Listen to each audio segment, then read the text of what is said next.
Let's start here because I do not want this getting rewritten in 2 weeks' time. Man City did not have an off night. They did not rotate too much. They did not underestimate the opposition. They got outplayed in the Champions League by Bodø Glimt. 3-1 and it genuinely flattered City. This was not a smash and grab. This was not a low block and a lucky counter-attack.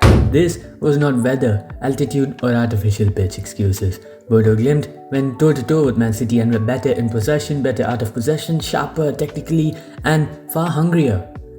Let's put this into perspective properly. Bodø is a city of just over 50,000 people. It sits inside the Arctic Circle. It is closer to the North Pole than it is to London. And they just beat a Man City side assembled for hundreds of millions of pounds managed by Pep Guardiola. Packed with league titles and Champions League medals and filled with players who earn more in a week than most Norwegian clubs spend in a year. City arrived at Aspmyra Stadium, which holds barely 8,000 people and looked like a team who thought the badge would do the work for them. And here is the key point. If you're only laughing at City, you are missing the story. Because this result did not come out of nowhere. It was not luck, it was not chaos, it was years in the making. For decades, Bodø Glimt were not meant to exist at this level. Northern Norwegian clubs rated as second class. Teams from the north were excluded from the Norwegian Cup until the 1960s and were not allowed into the top flight until the early 70s. When they were finally admitted, they were expected to struggle and disappear. Bodø Glimt played on gravel pitches. They endured relegations and financial crises. At one point, the club was kept alive by community fundraising through lotteries, food sales, and donated produce. This is not romantic exaggeration, this is documented history. Now fast forward to the modern era. Since 2020, Bodø Glimt have won 4 illustration titles. They've broken domestic goal-scoring records, including scoring over 100 goals in a single league season. They reached the semi-finals of the Europa League last season. They qualified for the Champions League for the first time in their history. And now they've beaten Manchester City. This is not a fairy tale. This is not a lucky cycle. This is sustained success built properly.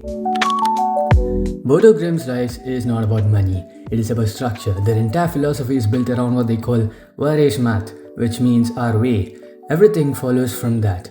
Recruitment is about suitability, not reputation. Coaching is about clarity, not complexity. The club prioritizes collective understanding over individual stardom. The sporting director, Howard Sakarissen, summed it up perfectly when he said that they are building a football team, not individuals. All communication is in Norwegian. There is a strong local core of players. Several key figures came through the academy or returned after struggling elsewhere. This continuity matters. It creates identity, trust and accountability. And then there is the manager, Kjetil Knutsen. No celebrity status, no tactical theatre for social media, just a relentless, well-drilled system based on intensity, movement and courage in possession. Bodø Glimt do not slow games down to survive. They speed them up to overwhelm opponents. One of their defining traits is what happens after 70 minutes. While opponents tire, Bodø Glimt increase the tempo. More pressing, more running, more positional rotations. Teams think they have weathered the storm and then they realize the storm is only beginning.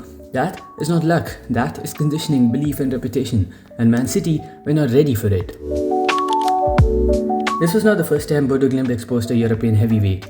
They've beaten Roma at Aspmyra. They've eliminated Lazio. They've gone deep in European competitions consistently. They reached a Europa League semi-final through quality, not fortune. Each time it happens, the reaction is the same. People say it cannot last. People say the squad will be stripped. People say next year will be different.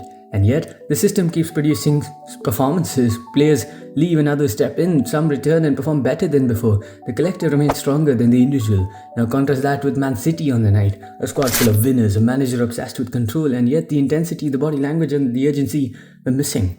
At times, it looked like City believed the occasion alone would win the game. Bodø Glimt pressed them into errors, outworked them and exposed them tactically. Pep Guardiola will analyze it. City fans will debate rotations and form. That is fine. But the truth is simple.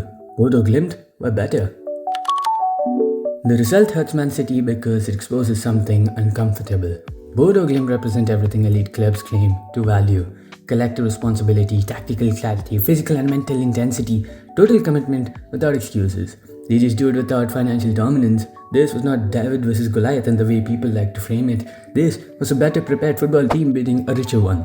And for Bodø Glimt, this is not the end point. They are stable, they're respected, they're planning for the future, including infrastructure growth. They are embedded in their community and identity, from gravel pitches and survival fundraisers to Champions League nights against Man City.